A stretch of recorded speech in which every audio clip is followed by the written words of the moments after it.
I know you don't know what I'm going through. Standing here looking at you. Well, let me tell you that it hurts so bad.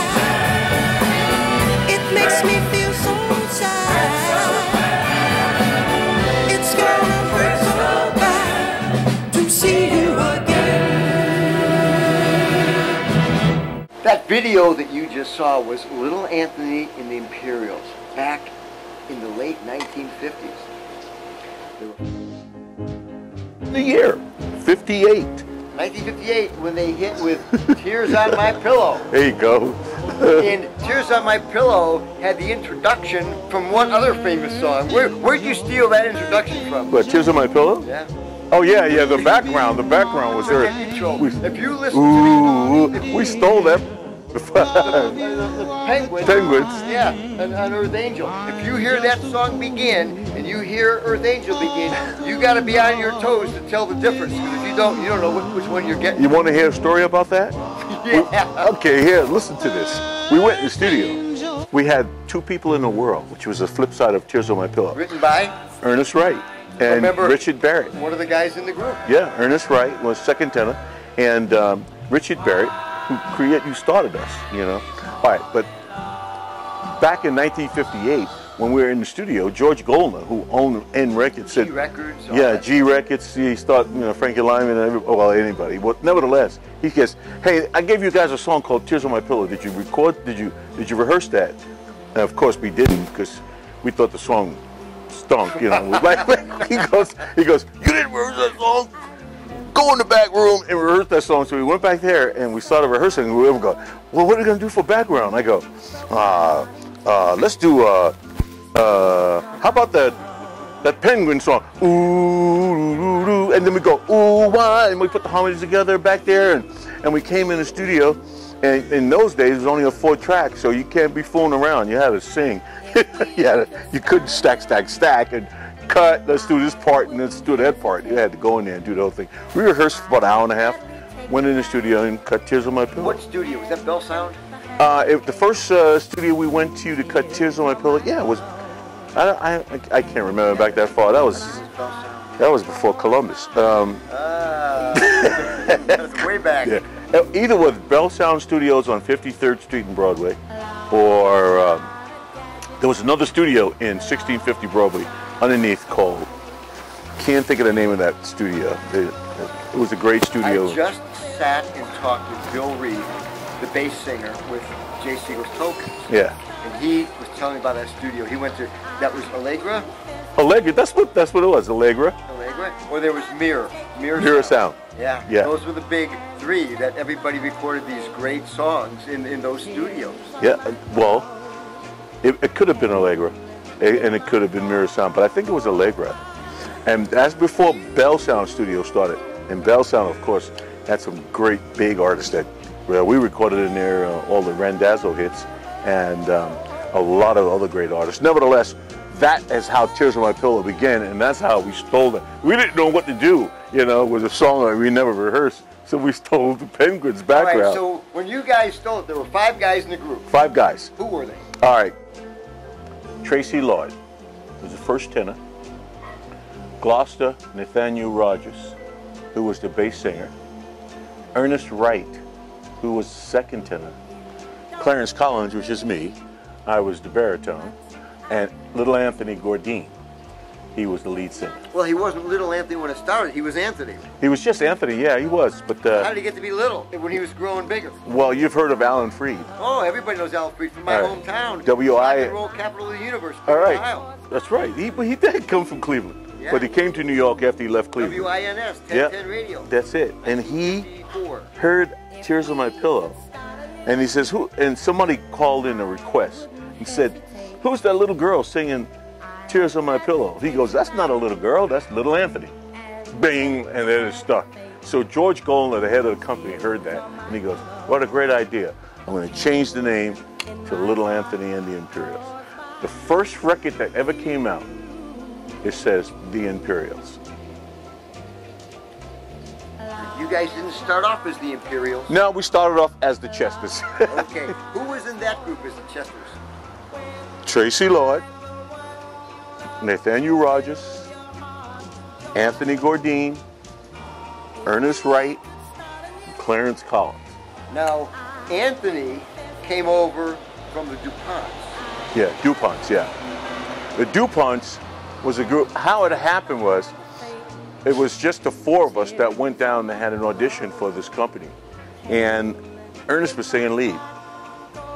And they wanted another lead. And they go, do you know anybody else that sings lead? And we go, yeah, I did. I know a guy. But he's with another group. They go, well, what's happening with it? I go, let me go ask him. And I went, Anthony was singing with a group called the DuPonts. They had a song out, a local hit called Prove It Tonight. And of course, it wasn't, you know, they wasn't as good as us, the Chesters.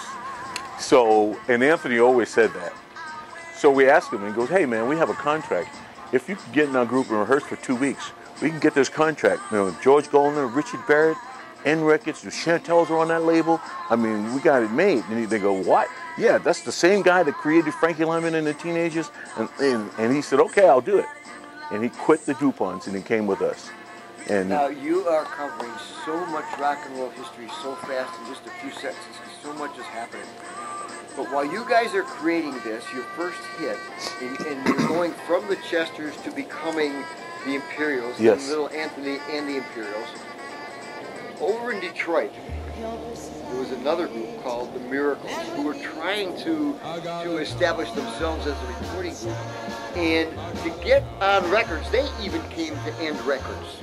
The first record that Smokey and the Miracles. Not Smokey and the Miracles. Well, the Miracles. Miracles, Bobby and Ronnie and all those guys, and Pete Moore, yeah. and one of my Claudette, and of course Smokey.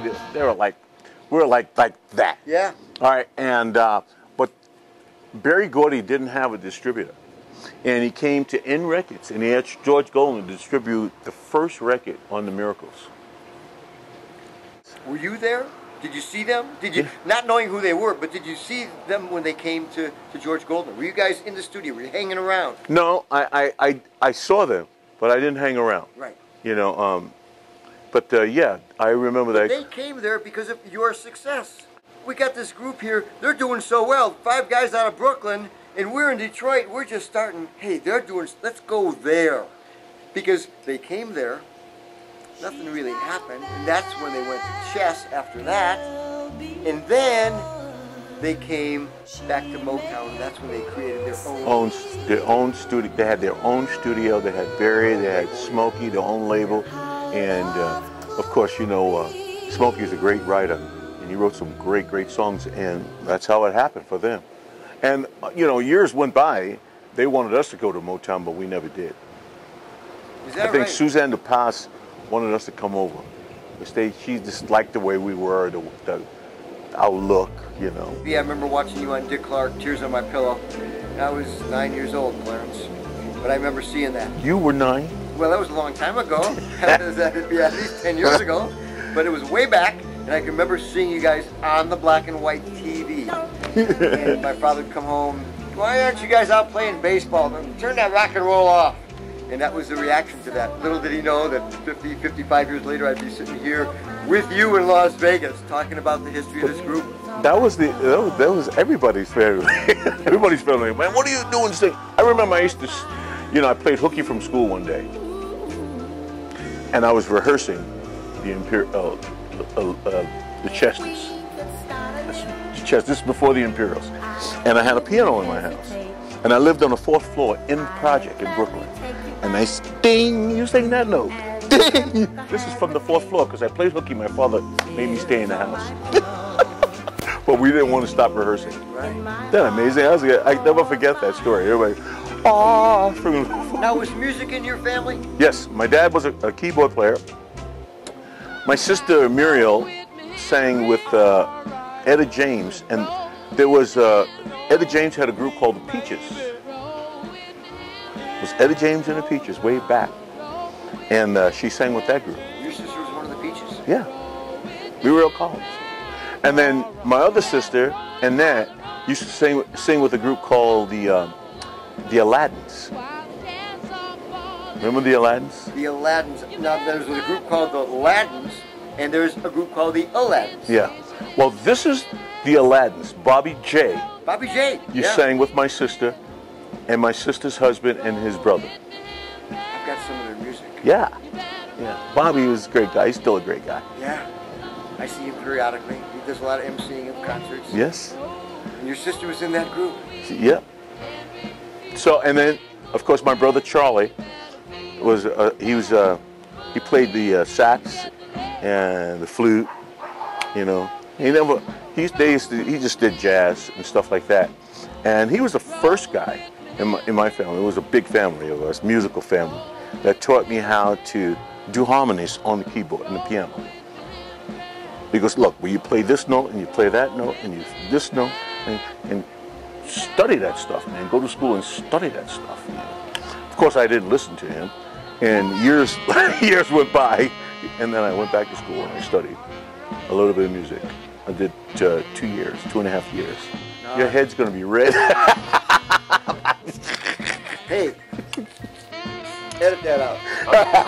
I'm not putting up with that. Hey, Clarence, I'm in control of the editing, so, Yeah.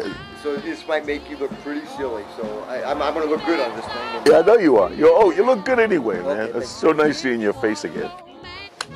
you had music in your family, and Anthony had music in his family. His father was a sax player. Yes, He played with the Buddy Johnson Orchestra. yes. And I remember he was on the original recording of Since I Fell For You. Yeah, he played sax on that. And I've got a photograph of that, of his father. Thomas Gourdine, yeah. First row, yeah. So, Ernest, Nate, Tracy, were their parents, were they musically inclined, the families? No, Tracy's parents, no. Ernest's parents, no. So that And- makes me wonder, was your family encouraging you to do this or discouraging you? And were their families, by not being in music, saying, get away from that, get into college, get to school? Never anything like that. Always go to school, always. They always fought for education and for us. And I remember when we had a hit record, we were still teenagers and we still had to go to school. And my You were dad, still in high school? yeah, and I went to Tracy, Gloucester, and myself. We went to PCS. It's called PCS's Private Children's School, and the reason why we went there is because we had to get a diploma, and other than that, we would not be in the group. And we had a hit record then. But So if you had a hit record, you'd be out of the group if you didn't get that diploma. if we didn't go to school. My dad, back in those days, parents were really strict. They were very happy that we were successful, but they wanted us to get an education just in case. Yeah. And it was good. How long is this rock and roll stuff going to last? We Yeah, don't know. they didn't know that it was going to be this far. I mean, they're all gone up there in heaven right now, but they didn't know. Your dad didn't know. No. You know what I'm saying? They're like, stop that rock and roll stuff, Yeah. Rock and roll it's wonderful. It was wonderful. It Well, still you is wonderful. you made an indelible contribution to rock and roll history and to American history. Now, Tears on My Pillow. You heard that on the radio.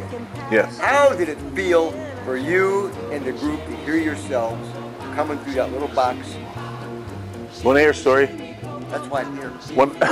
When I was a kid, I used to work in a butcher shop after school. I was guy was teaching me how to be a butcher.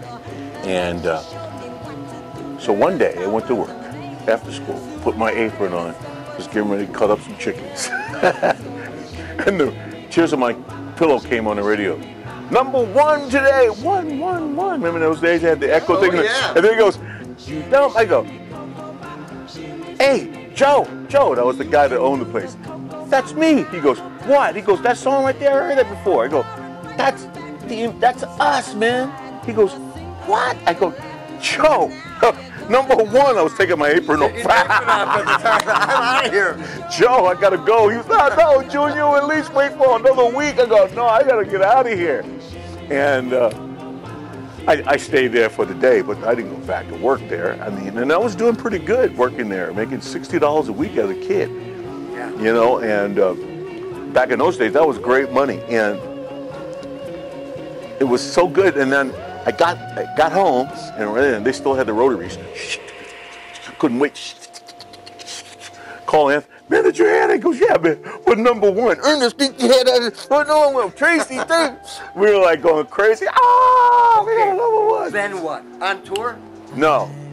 Of course, no. We were recording, so the record was becoming a hit. So we had to go down to the tailor and get suits made up for us, and we had to take pictures, and you know, the company wouldn't put no money out for that. It was only paying us 2 cents a record during that time. Paying us. That had to be divided 5 ways. Yes. Yeah. 2 cents a record divided 5 ways. And so they put all this money out, and we did television and doing promotion tours.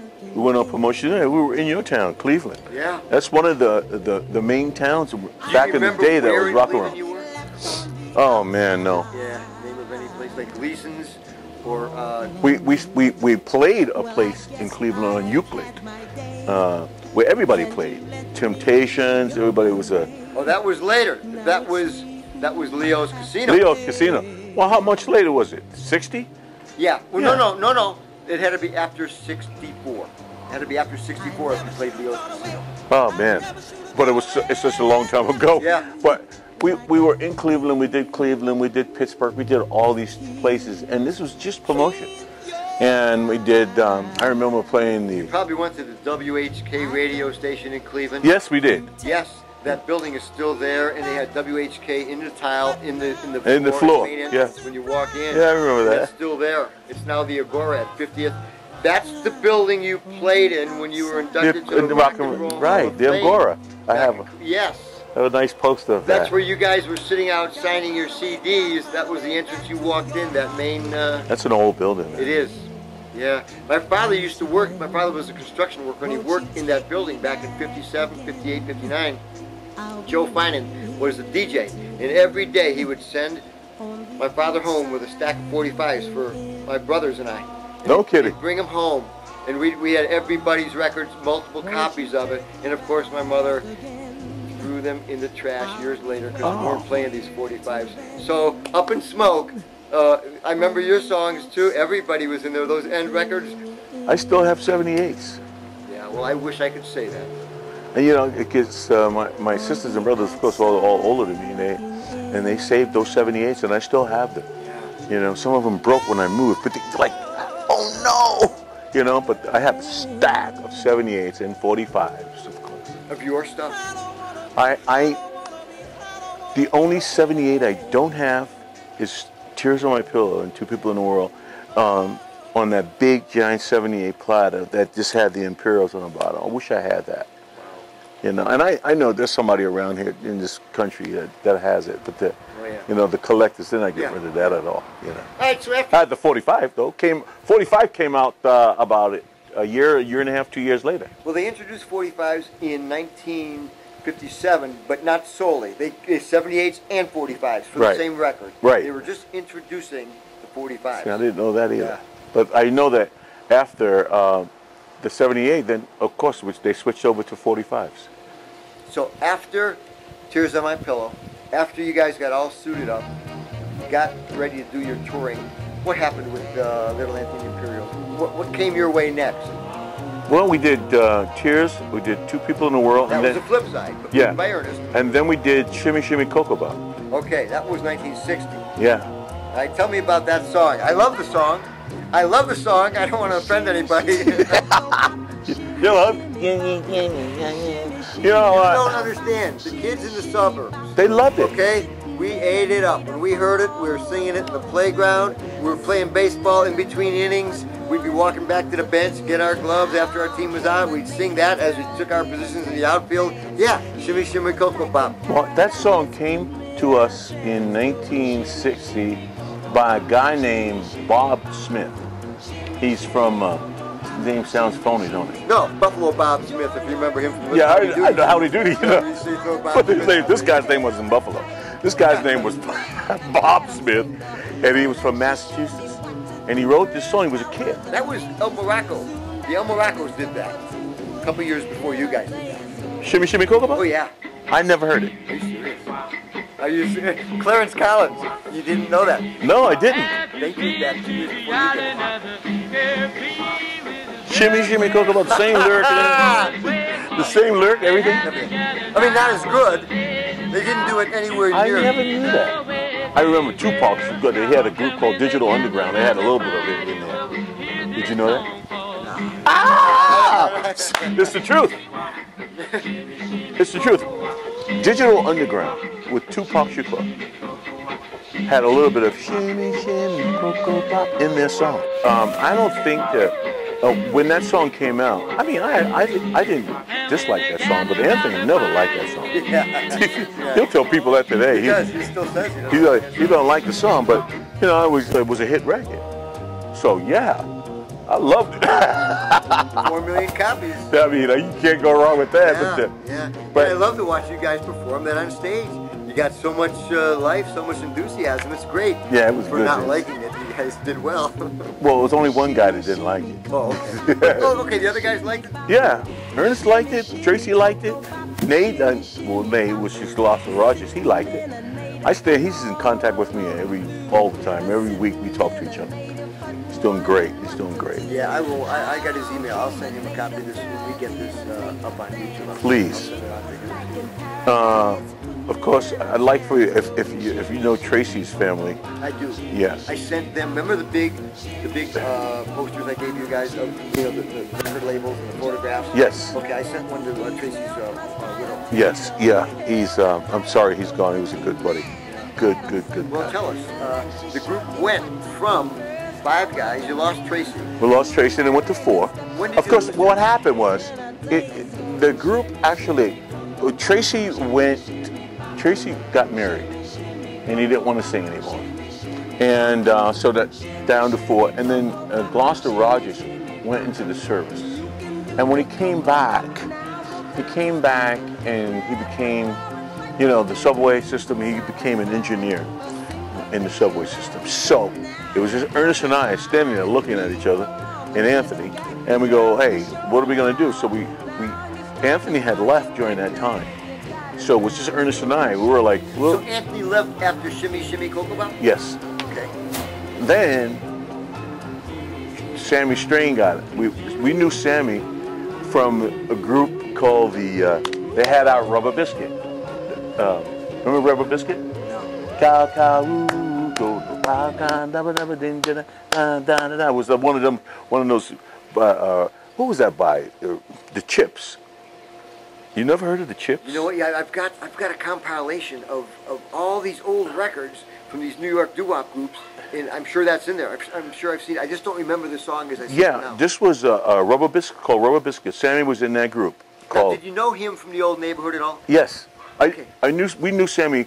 Sammy didn't live in the project, but he lived outside of the project on a street called on Grand Avenue in Clawson, and we met in the barber shop when we were kids. So we stayed in contact with each other. We knew that Sammy could sing. He was a first tenor. Of course, he came in, and we did I'm on the Outside Looking In. Well, we did another song before that, by the Imperials called Faithfully Yours. And we had another gentleman in our group called, and Anthony wasn't there then, called George Kerr.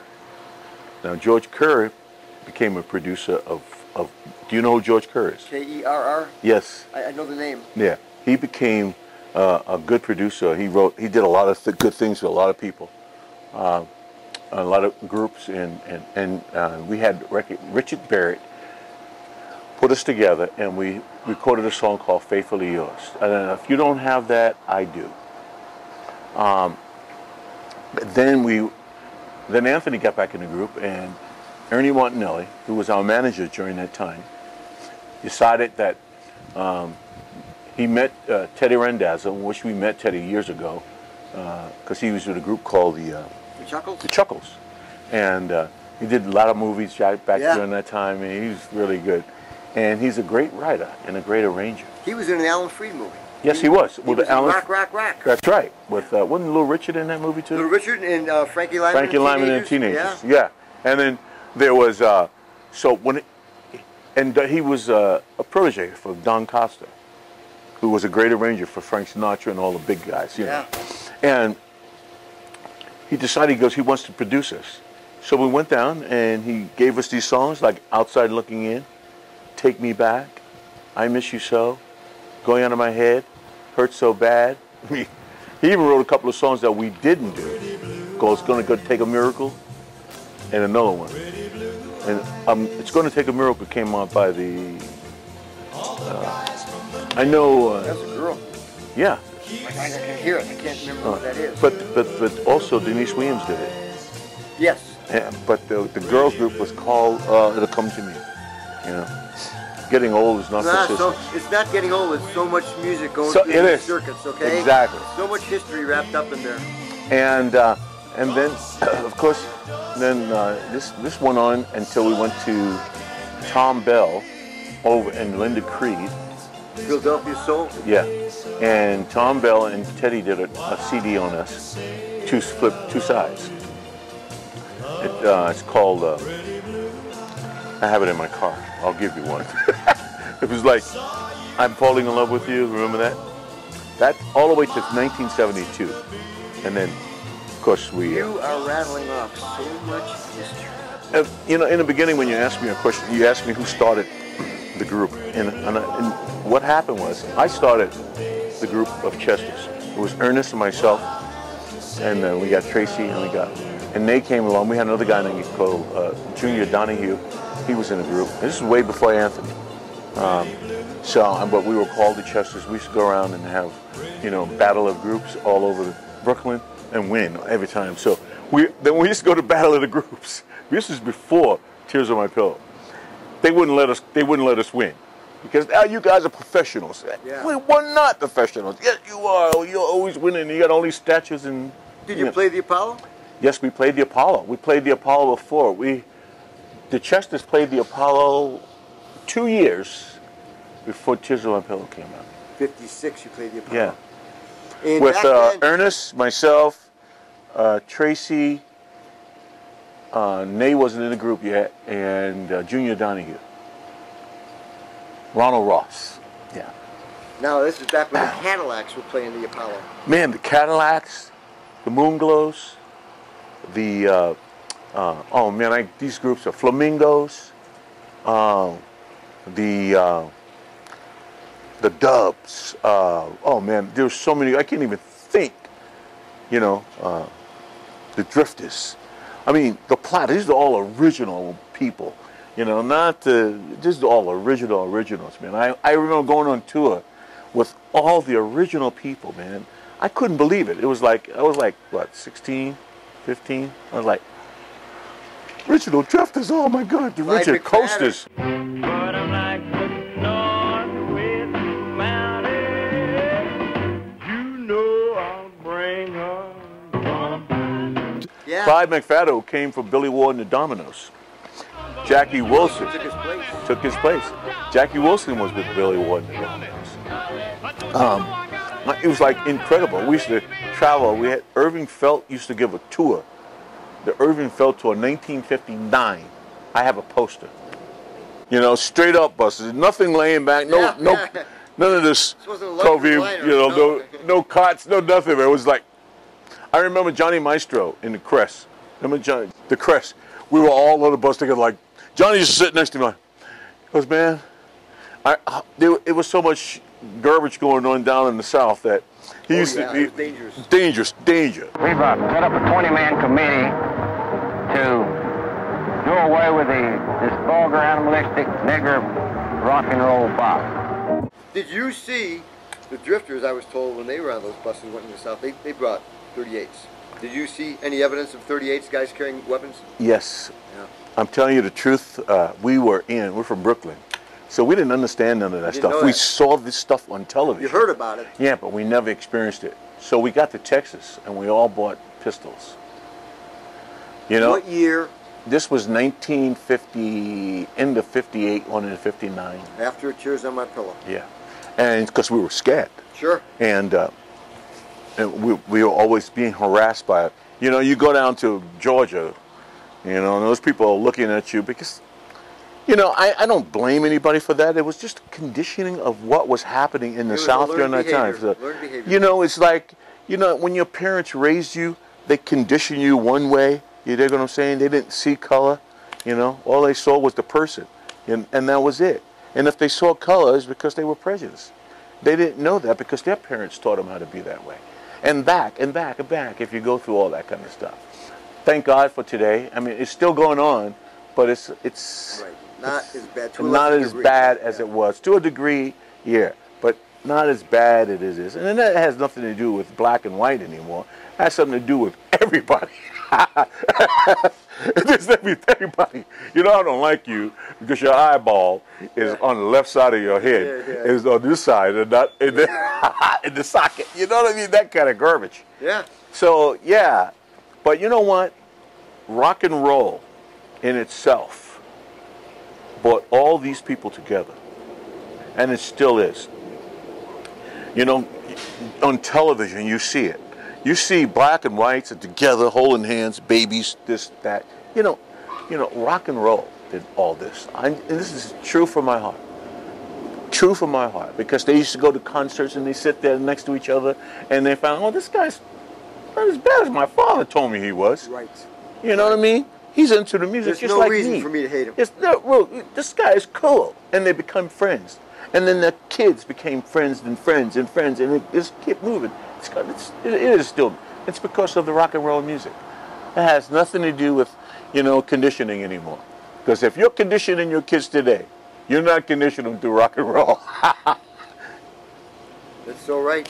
And to hear that from you, yeah, who experienced that. As a young kid, being educated on your trip to the South, this is what the world is like beyond Brooklyn. When I was a kid growing up, we lived in a government project. It was Anthony, Ernest, it was all government people. Your father was working in the shipyards? Yeah, my father was he was in the Army base. Oh. Anthony's father was in a Navy base, and all of that stuff was right there. And they had every nationality you could think about. So we didn't even think about, you know, my first girlfriend was white. What did I know? Yeah. You did? I mean, I knew that I was a black guy and she was a white girl, and that was it. There was no parents. I ate in their parents' house. She ate at my parents' house. I mean, we all lived together. So it was none of that kind of stuff. And just, the music even made it better. That's why I love rock and roll. I love rock and roll because of that. And I'm glad that you're doing this. Yeah. Oh, you know, let people know about it's important. It's part of who we are. It allows us to appreciate how we got this far. I mean, if it wasn't rock and roll, how would I know? I'd probably be a bigot myself. I'll tell you what, if it wasn't for rock and roll, I wouldn't be sitting here in Las Vegas talking to you. See, look at that. Yeah. This is great, man. Oh, yeah. This is great. I mean, I don't know. This is rock and roll what? What is it? History of rock and roll. And you're going around the country and just... Well, what I'm doing is I'm talking to everybody that contributed in some way to what I call original people. Cross-pollination. Oh, all original people. Oh yeah. Oh yeah. No, we don't find anybody who is second and third generation member of a group, and there's too much of that now. It all has to be the people who originated the music, who created the music. Before you move to the next song, and I want to show the picture of the record label, because back then we didn't really get to see a lot of you guys. If you weren't on American Bandstand, we didn't get to see too much of you. All we recognized you by was that spinning label on the 45 record player. Mm-hmm. That's how we identified the group. We didn't really know so much what you looked like until later years. So, what do you mean later years? I mean, if like, take for instance, we see on Ed Sullivan or something. Okay? Yeah, we were on but Ed in 1960, I saw the dramatic movements, Little Anthony, Tears I'm Up, that kind of stuff. Okay, we saw that quickly, but then you guys were gone. There wasn't MTV. Okay, yeah, you didn't have all this. You continuously look at. Yeah, so you were gone. Now we're going to a party and we're going to play a Little Anthony and Imperials record. Everybody went over by the record player and watched the thing spinning around. That was our visual. Not me. I didn't watch that stuff. You know what I did? I didn't watch the label going around. I was dancing with this nice, fine young lady. Yeah. Hey, baby. You know what I mean? You guys look at that label? Okay. All right. So after 1960, after Shimmy Shimmy Cocoa Bop, Anthony left the group. Yeah. But he came back. Yes. What drew him back? What made him want to come back and be part of the Imperials? Well, there are a lot of people out there in this world, man, that promise people a lot of things. And then you find out that that particular person was a phony. Now, I mean, we're all friends. Well, where's he going to go? You know what I mean? His promise was beat up. They lied just to get them out of the group. You know, you're going to be a star by yourself. You don't need them. You don't need them at all. Right. They're just background singers. That's right. And what are they? And in my mind, I always thought, you know, a singing group is a singing group. We're all together in a singing group. It's a family. Yeah. Now, there are some people that can go out on their own and make it as a single act. And there's some people that can't. Because the people love the sound of everybody together. That's right. You know?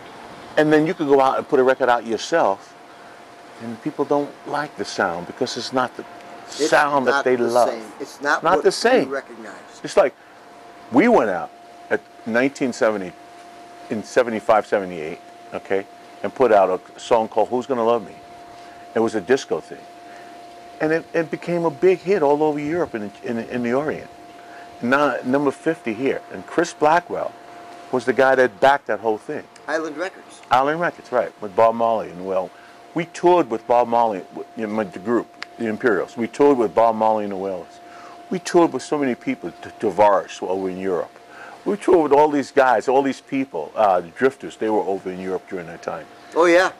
You Johnny know, Moore was the lead singer with them for at that time. So now here in America, you guys looked at the label going around and around, and at a party, and you probably saw N Records, the front of a dog and the end of the dog, you know, which is a great label. Yeah.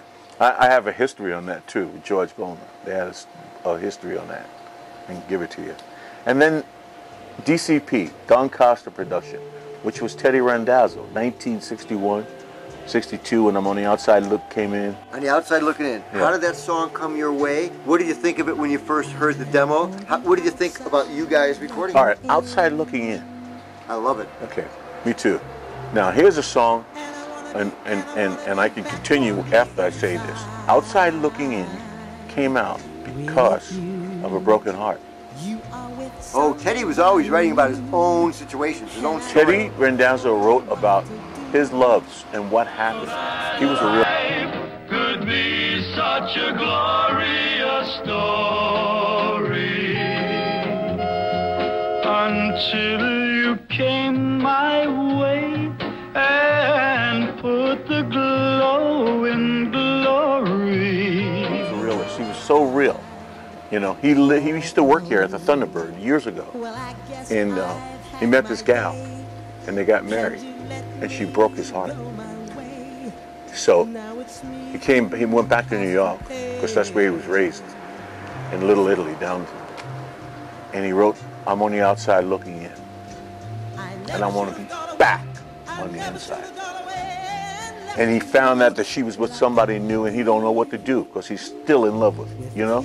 Yeah. All right, so, and those words, they were so true and so real that he wrote it all out. Take me back, I'm begging you, please take me back. He wrote that.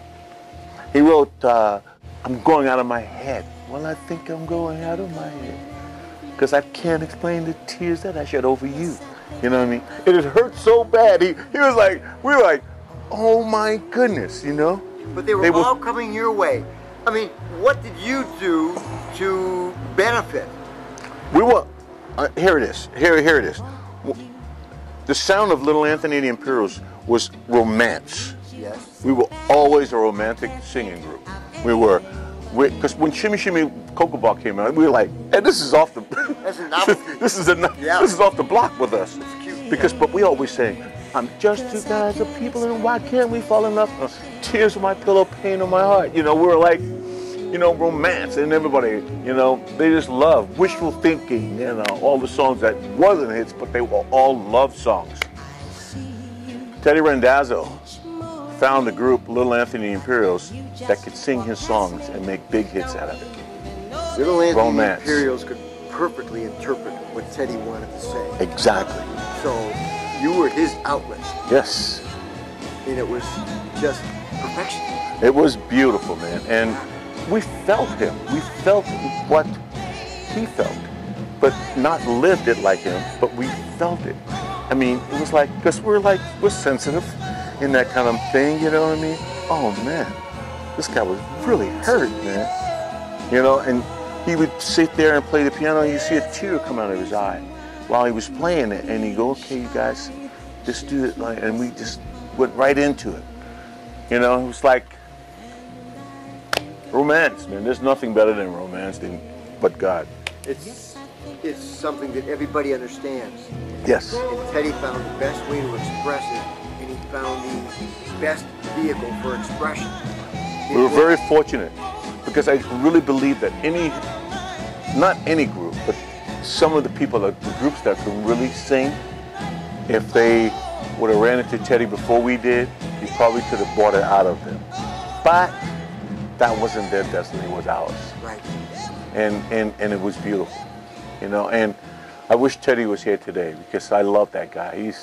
We used to hang out all the time. He'd come over, and I still lived in New York then, and it was just wonderful. Winter, spring, summer, and fall. I was always watching him play the piano and, you know, and write songs about his life. You know, it was fantastic. I miss you so. Oh yeah. You know, Yeah. those happy hours I spend with you, they're all gone. You know, nobody writes like that anymore. I mean, they write like that, but the music is not melodic and sensitive like it used to be. It's too rough. It's too, you know what I mean? I do know what you mean. It's just too hard. Everybody is just so, you know, there's no imagination to leave in your brain when you see a young lady that you really love, and instead of you writing her a nice little letter or song like we used to do when we were kids, they just come around and, hey, baby, how about you write out? Yeah. You know, wait a minute. There's no sensitivity to this for me. No. You know, I'm a romantic. I loved love. I mean, God gave this to me, put it in my heart. But he didn't tell me to be that rough or that. No. Yeah, in the passage of time, things have changed so much, and it's a shame because the values that we grew up with, there's a lot of the good things that we learned that I miss. Some of the bad things, I'm glad they're behind us. Absolutely. But absolutely, it's time. There was a time for all that, so it's past. But the thing is that, you know, what you're doing and what we're talking about is the music that. Is it going to ever be like that again? Ever? Well, I hope it is because they're missing so much. But who is it? The conditioning of everybody today is totally different. But there are some of them. Like, take for instance Adele. Adele writes songs from her heart because she lived it. And those songs are so beautiful. And if you listen to some of the songs that are being played, some of them, a small slice of the spectrum of music that's being played today, some of it draws upon the music that you sang, the music that we grew up with. It's going to come back around because, as I often say, this is the greatest music ever recorded. That's it. And you can't bury it. You can't ignore it. And if you really want to hear great music, you're going to have to reach back in the past. They are. They're reaching reaching back, but they have to know how sensitive it was to make it work. You know, they can't just take it and just like, you know, I mean, you gotta be sensitive with it, because a lot of those stories that we're listening to, you know, and that we listen to, were very sensitive and very nice. And the people that went out and they spent their dollars and bought that is because they want to hear it over and over and over again. That's how sensitive it is, you know. So they didn't want to. If this thing dies, I still have it. No. I just want to say this. I want to say this about Richard Barrett, who was, if it wasn't for him, just listening to us when we were kids, I wouldn't be here talking to you. I don't think. Who was he?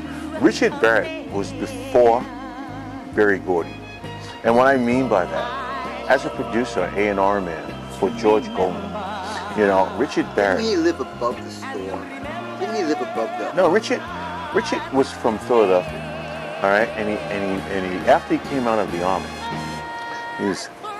he came to New York because he loved music, and he had a group, and the name of his group was called the Valentines, and those are the groups that I used to go and see. The Valentines, you know, I don't know if have you heard of the Valentines? Yeah. You know, Ooh Train and Nadine and all those good old classic R&B. Yeah. And so George Goldman and Richard used to be good friends. And I used to go to all the rock and roll shows before, when we were just learning how to sing and harmonies and stuff like that. Where were these shows? In Brooklyn. Brooklyn Paramount. Brooklyn Paramount, the Apollo. And every time the Valentines were there, and I knew that Richard Barrett was an A&R man for George Goldman, because I found this out. These were the Alan Freed shows. Yeah, Alan Freed, yeah. And I ran down there every time in Brooklyn, and if I see him come out the door, I grabbed him by the arm and kicked him on his ankle. I said, man, you gotta listen to my group. Well, what's the name of your group? It's called the Chesters. He goes, okay, I go, no, make the appointment for right now so we can come down there and do this. And he always got away. And this went on about 4 or 5 times.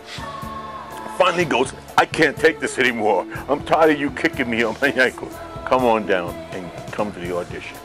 And then when I met Richard Barrett was a great guy. He should, and I mean this from my heart, be in the Rock and Roll Hall of Fame. And he started Frankie Lyman and the Teenagers. Outside of the Valentines, he started Frankie Lyman and the Teenagers, Louis Lyman and the Teen Courts, the Chantels, Little Anthony and the Imperials. And the last group that he discovered that made them hit records was the 3 Degrees. Right?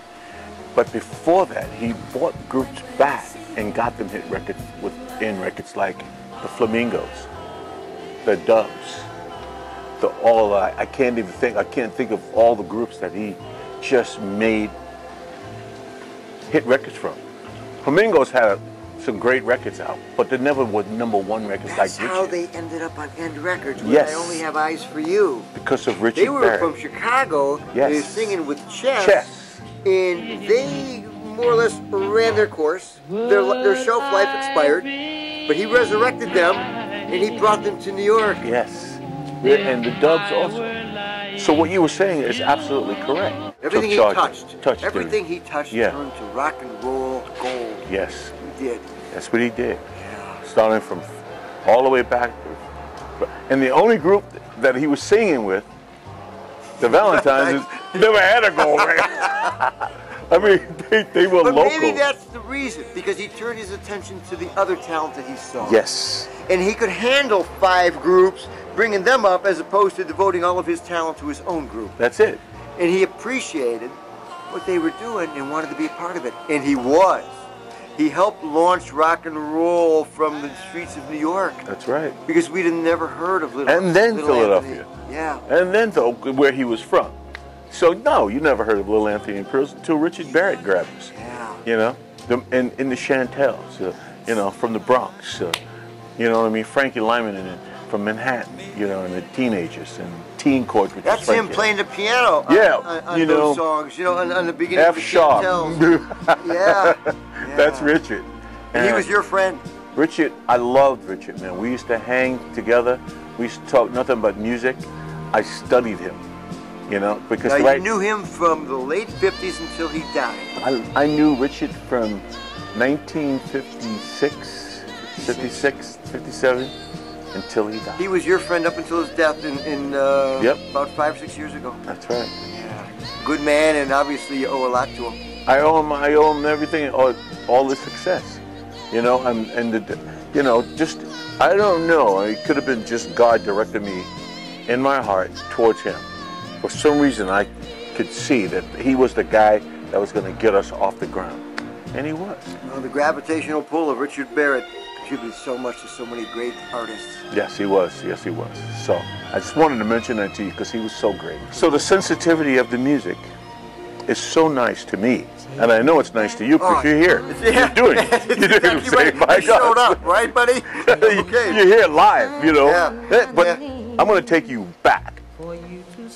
Take me back. We'll take you back before McDonald's.